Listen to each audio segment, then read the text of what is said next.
All right, we now have new video today obtained by CNN showing the sequence of events that led to the death of Ronald Greene, a black man in police custody. And a warning, some of the images you're about to see are very disturbing.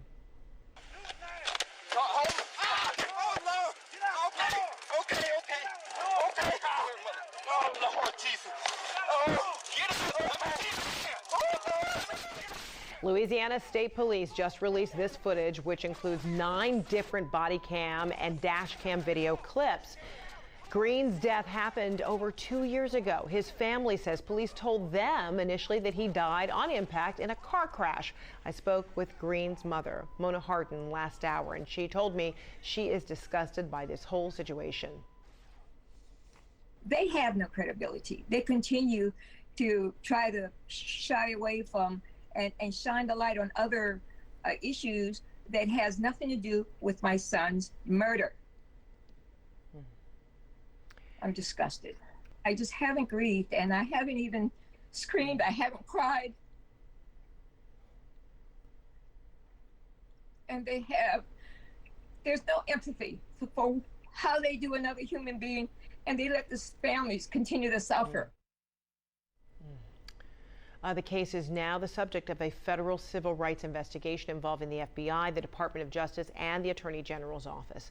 Joining me right now is retired LAPD Sergeant Cheryl Dorsey. She's also the author of the upcoming book, The Confidence Chronicles, The Greatest Crime Never Told. Cheryl, so good to see you. I mean, this is incredibly difficult to watch. All of these video images, these clips, and even the still photographs showing the damage on, Ronnie Greene's head and face.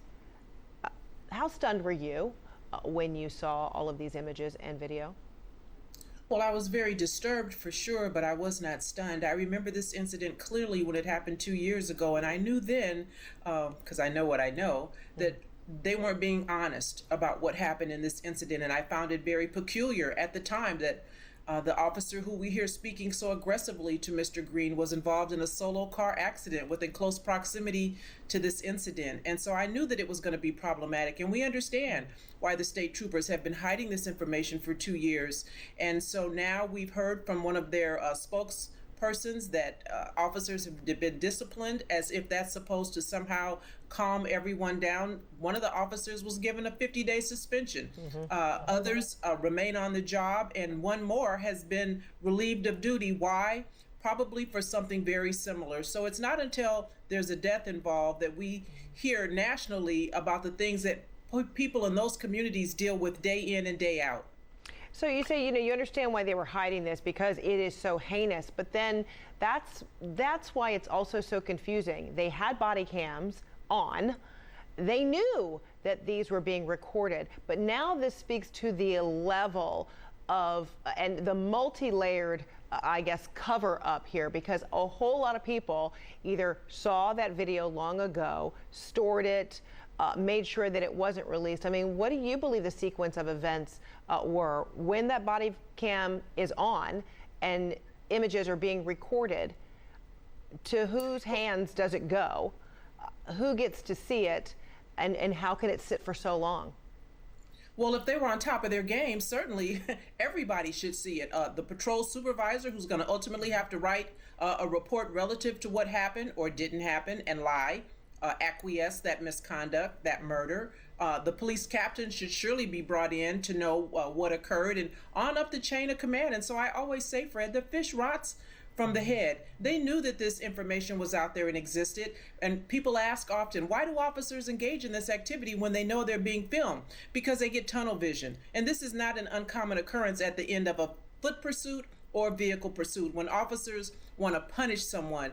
And we saw that. And we even heard an officer take a victory lap, bragging about the kind of pain that was inflicted on Mr. Greene.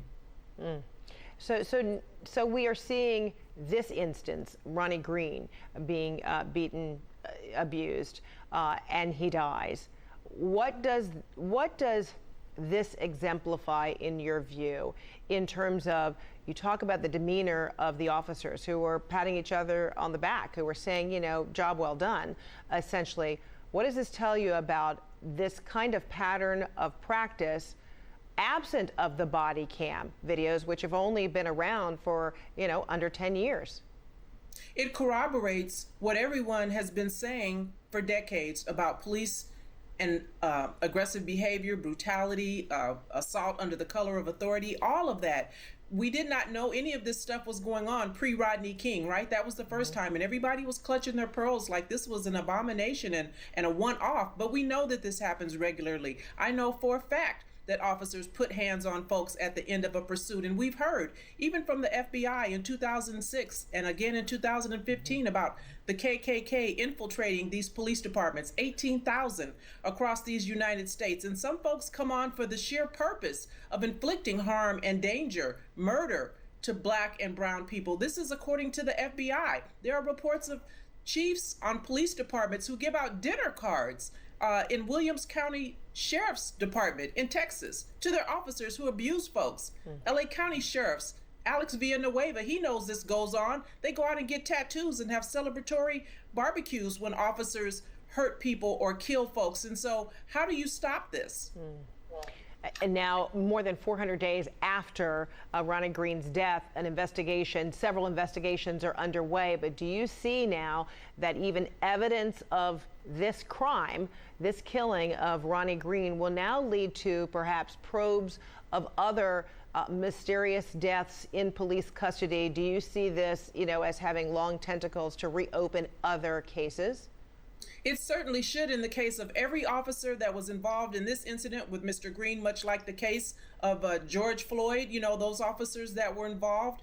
When we see something on national news, it's generally not the first time. And I say every officer who engages in this kind of behavior, who's ever arrested a Black man, now every case they've touched is tainted. Did they lie about those arrests? Did they manufacture probable cause to stop them in the first place? And what about the folks who are no longer here who they've killed? Because once police officers put hands on us, kill us, there's only one version. And that's the one that they tell. And then great deference is given to that. I hope we're about to see an end to that kind of belief in what police officers say wholesale as being truthful and honest. Cheryl Dorsey, always good to see and hear from you. Thank you so much.